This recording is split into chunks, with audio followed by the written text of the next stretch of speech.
about this. And specifically, let's talk a little bit about this push for the H.R. 1 that happened yesterday from a lot of these activists / reporters. It was wild to see how some of these reporters were phrasing their questions. I mean, it's worth it to remember that this is the first time in over 9 weeks that Joe Biden has given a press conference. So setting a record for a century of presidents and how long it's taken for these guys to have any access to them. And then he came out with a list of who exactly he was going to call on. He stumbled over it a few times. Who was he going to figure out? Who was he going to pick? Who was going to ask him the right questions? And they came right out, and they most of them, not all of them, but most of them gave him exactly what they wanted, saying, why isn't your decency, is your decency a problem with our immigration, that you're such an upstanding man, was an opening question. Zeke Miller over at AP saying, how far are you willing to go to fulfill your promises to the American people? And then reporters pushing him on voting rights and this massive Democratic power grab that is being sold in the New York Times and elsewhere as a voting rights expansion, when in reality, when they take power away from you and they give it to illegal aliens, they're taking voting rights away from actual citizens and away from Americans. But the truth are lies right now, and lies are the truth with our press and with our powerful. Yeah, and you talk about this in your latest piece. It's called When the Powerful Say Truth is a Lie and Lies Are the Truth, No One Will Stand Up for America But You. And you talk about exactly what this H.R. 1 bill will do. And I think as far as the press is concerned, they get out there. It's a chance for them to get a viral clip going. And, they ask about the border and, like you said, how decent Joe Biden is. But when I talk to my listeners and when I talk to people, regular people every day, this bill scares them, and they are afraid of the integrity of our elections going forward. And by what you write, they should be. Exactly. I mean, just some of the things that H.R. 1 would do is it would ban nationally voter ID requirements for people. It would do all these things, by the way, by taking power away from the states and vesting it federally in order to oversee elections. It would mandate that states allow for early voting. It would allow activist groups on the outside to collect and then deliver ballots for counting, which is extremely weird stuff, and it's the kind of stuff, by the way, that we saw in Philadelphia in 2020. It would do away with the having to get a notarized absentee ballot. It would force states like Massachusetts or elsewhere, anywhere, to take ballots 10 days after an election is over and continue counting. It would give either Democrats or Republicans, it would give partisan control to the Federal Election Commission by getting rid of one of its members so it's no longer split. It would make you count the illegal aliens who are in your different districts as part of why your district has more votes, which is a very bad incentive. It will literally allow the IRS to start digging into nonprofits' political ideas and what do they think? Not just what are they doing, but what do they think, and how does that go with us? And it will make it very difficult, extremely difficult for Americans to sue. So when I said earlier that it would turn the FEC into a partisan organization by allowing the party in control, it would really just turn the FEC into a Democratic organization, because the party in control, if this kind of power grab passes, is going to be the Democratic Party. And Republicans, I'm glad your listeners are really onto this, because a lot of Republicans here in D.C. have not woken up to how dangerous this is. And another thing you point out was that a lot of these questions from the press seem to be lobbying for different ideas that the Democrats have. And one piece I read from the New York Post said the dominant theme was that Biden and his team are not moving fast enough to turn America upside down and inside out. Why don't you? When will you? Why haven't you? Over and over. The aim was not to ask a question, but to speed up an agenda. And part of that you write about, Chris, is the filibuster. Talk a little bit about that. Yeah, the filibuster is something that the only party, by the way, last year that used the filibuster was the Democratic Party.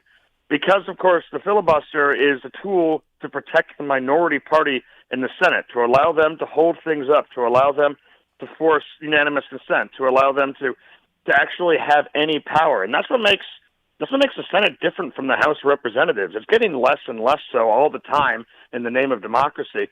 But the Senate's not just mob rule. The minority party in the Senate can actually do something and try to hold things up, and it forces bipartisanship, which nowadays everyone likes to pretend is an important thing, except when it actually counts. And the Democrats right now, who have been fierce defenders of this, from President Barack Obama to President Joe Biden back when they were in the Senate, to Chuck Schumer literally last year, now want to do away with that. And if they do away with the filibuster, they no longer need 60 votes on nearly anything. They can do everything with 51. It's a broad nuclear option, as they call it. And with that, they'll be able to push in their agenda. And this agenda, Joe Biden promised Bernie Sanders back on the campaign trail that he would have the most left-wing agenda since FDR. And that's generally what he's actually been doing with the Equality Act, saying boys are girls and girls are boys, with the power grab takeover that we're seeing here, the end of women's sports, the elections. This is what they're pushing for. They're very ambitious, and the reporters who basically ran the communications for their campaign are cheering them on the whole way. That, I think, for me, as someone who really follows the media and has been watching it over 4 years, is the most frustrating part, is just watching these reporters really help him along and really slobber all over him. And one thing you point out is there's virtually zero skepticism in their reporting. And I also noticed that there was no pushback on any of the things he said yesterday that were blatant lies. There was no fact checking. There was no Daniel Dales in the room. It was just, he was allowed to go on and on as long as he wanted. Yeah, one great example is one of the very few good questions that came out of the press pool yesterday that wasn't just a complete shame, was a reporter who said, we've been interviewing 10-year-olds and 9-year-olds who've been sent from countries hundreds and hundreds and hundreds of miles away by themselves to get over here. The reason why their parents made that horrific decision to do that is because Joe Biden said that they would be accepted. They would be allowed to be American citizens. They would be let in. And Biden came back to that reporter and said the alternative was letting them starve to death in the desert in Mexico. Now, this is a fundamentally false painting of what President Donald Trump had done as a border policy, which is they were sent back. They were only sent back to Mexico if they were from Mexico and their government accepted them, and if not, they were in shelters and they were in the cities and they were in centers, just like they're in on our side of the border, not starving to death in the desert. That was the kind of propaganda that he was pushing. And you kind of referenced there the part I was writing about Axios, which is like started by the co-founders of Politico. It had Mike Allen and Jim Vandehei and all these guys who are literally veteran reporters. They've been doing this for years and years and years. And they wrote about Joe Biden's plan that he met with some historians 2 days ago to re-engineer America quickly, was the quote. And all the historians said, this is a great idea. Now, in this part, they have this really condescending aspect called Why It Matters in every Axios story. And they broke down why their massive left-wing power grab matters. And they said, Joe Biden's not going to rub Republicans' noses in it, that he's going to become the next President Franklin Delano Roosevelt. And this, how fast is too fast when you're trying to remake America in a great way and to re-engineer it. Now, that's not reporting. That's like a press release. And this is in the pages of our newspapers every day while all this is happening. And I think what that speaks to, Chris, is that they really do think this is everything is now a moral issue, and they are right. And when you think you're good and your enemy is evil, which they do think of Trump and his supporters and all Republicans, then there really isn't anything they won't do to get this accomplished. They don't care how extreme they have to be, and they don't care how obvious they are. I mean, I'm a little naive here, but I thought they were going to be more nuanced and maybe throw a couple of hard questions at him just to kind of keep the charade alive. But they really did not yesterday. It's still surprising to me, exactly like you just said, still surprising how shameless they are in this. How they're simply not shamed. Their editors aren't looking at the pages of the New York Times yesterday with their dueling headlines, which were just pro-Democratic and anti-Republican through and through. And no one's looking at that and saying, wow, this is embarrassing. This is not what I went to journalism school for. This is not ethical. This is not what I want. Now, there are opinion journals out there. There are newspapers like the Federalist, so you're going to get opinion when you go to it. You know where we're coming from. But a lot of these other papers, whether it's Politico or the New York Times or the Boston Globe, they pretend that they're not. They pretend that this is straight news. And when you read these straight news pieces, they read like old unhinged opinion pieces that you would have read maybe 20 years ago. But they don't care, and the new generation coming up actually thinks that facts don't matter, and it's how truth is perceived and the truth behind the truth and all this gobbledygook they learned in college. And they think that they're justified in doing this. That's a problem for Americans trying to read the news. Yeah, no, I totally agree with you. I'm speaking with Chris Bedford from the Federalist, and I always am amazed at how many of my friends, and, you know, I'm fairly young, I'm 28, how many people get alerts from CNN and MSNBC and just take them as fact. They read these headlines and they go, oh, okay, I got my news for the day. And I'm sitting there like, oh, God, you might want to go somewhere else once in a while. But Chris, I want to play one cut for you before I let you go, and I would love to get your reaction. This is Joe Biden on re-election, cut 16. Have you decided whether you are going to run for re-election in 2024? You haven't set up a re-election campaign yet, as your predecessor had by this time. My predecessor needed to. My predecessor. Oh, God, I miss him. No, an answer is yes. My plan is to run for re-election. That's my expectation. What do you think, Chris? Well, I mean, I think the press could have been asking more serious questions like, why did it take you 9 days to get up the mental acumen to be able to come out before the sunset?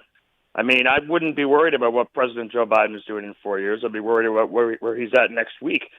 But that question really bugged me, seriously, because over the last couple of weeks, this has been part of the parlor games that are reported in Washington, D.C., where there were aides close to Joe Biden who said he thinks of himself as a one-term president. And then there were aides close to Joe Biden who said he thinks of himself as a two-term president. He technically hadn't announced yet, but this was entirely a D.C., Washington gossip story that had been generated by bored reporters trying to get clicks and create some kind of sense of drama. Meanwhile, there's a massive crisis at our border. There's a massive election power grab, and the Democrats are literally trying to redefine what men and women are and change the face of sports and society. And the question was, what are you going to do in 4 years? And will Kamala Harris get to be your VP? I mean, I understand that CNN's excited to run his next campaign again, but in the meantime, just hold your breath, guys, and why don't you ask about the questions that are real, that aren't rumors, that Americans are dealing with right now. Chris Bedford, the senior editor at the Federalist. Chris, where can people follow you on Twitter? They can follow me at cbedfordDC. Twitter's a terrible place, but if you guys are on there, follow me there. Thank you so much. We hope to have you on again soon. This is a great piece. It's called When the Powerful Say Truth is a Lie and Lies Are the Truth. No one will stand up for America but you. It's a really good breakdown of all the things they talked about yesterday and all of the scary policies that the Democrats really want to get through. And when I talk to regular people, that is what they're afraid of. They're afraid of election integrity and what's happening at the border. But like Chris pointed out, at CNN, they're more concerned with 2024 because that seems like something very possible that Joe Biden will be running for president in 2024. Guys, it's officially spring, and that means allergy season is back. Fortunately, so is the Eden Pure Thunderstorm Air Purifier BOGO offer. Buy one, get one free. BOGO. That's right. BOGO is back only until Sunday, March 28th. And Jared, tell people what's so great about the thunderstorm. Well, anybody like me who has allergies, seasonal allergies, although my season is all year. But if you have allergies, you know what it's like. You wake up or you're at home, you get the scratchy throat, your eyes are watering, you're a little stuffed up. But the Eden Pure Thunderstorm, it doesn't just freshen the air and make it smell nice. It actually oxidizes and ionizes the air around you, literally cleaning the air, getting rid of pollutants, getting rid of allergens, in some cases getting rid of viruses, so that you are breathing clean air. And for somebody who, doesn't always breathe completely out of both nostrils and without problems, being in that environment is great. If you have allergies, this is definitely the thing to do, and the BOGO is definitely the way to do it. I don't get allergies that bad, but I will say that it's great for smells if you cook a lot and, that leftover smell of chicken or steak. It's great to have this kind of clear out the air. It's buy one, get one free BOGO. I'm going to hold it up so you guys can see just how small and compact this is. Really powerful unit. The more you buy, the more you save, and there are no limits, but only for this week. Go to EdenPure.com, click on the radio banner, and use code word GraceBOGO at checkout. That's EdenPure.com, click on the radio banner, and code word GraceBOGO at checkout. We'll be back on the other side with more news. Don't go anywhere. This is The Grace Curley Show. The Grace Curley Show will be right back.